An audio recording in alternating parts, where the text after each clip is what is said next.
Reform. Let's start with the gasoline tax, since it's very much in the news right now. How's this comment likely to go over on the Hill, Sahil?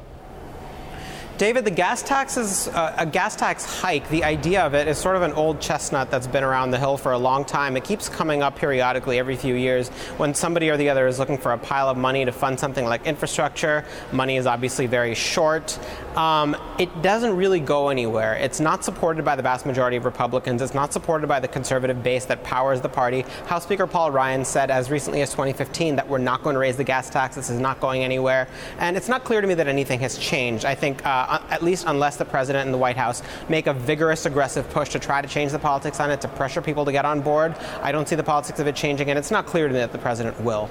You've been studying that one-pager that the White House released last week, about 200 words outlining what the White House would like to do when it comes to tax reform.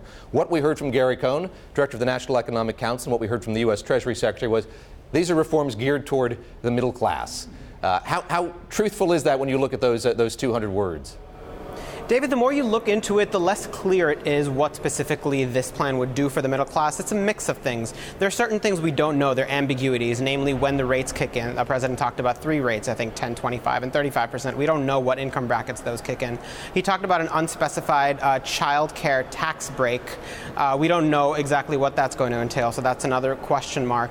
But beyond that, we know that the president wants to eliminate the state and local tax deduction, which will hit some middle class families in states like New York and New Jersey and California, because right now they're able to deduct their state and local taxes from their federal tax bill. So it's a mix of things. We don't really know. One thing that's very clear for the middle class is that the president wants to double the standard deduction. That would have a direct benefit. We do know, however, that the plan has a lot of significant tax breaks that will benefit upper income people, including repealing the estate tax, including repealing the AMT and cutting the top rate from 39.6 to 35%. How about the carried interest tax break? This is something the president talked an awful lot about when he was a candidate on the campaign trail. He said he was in favor of eliminating that.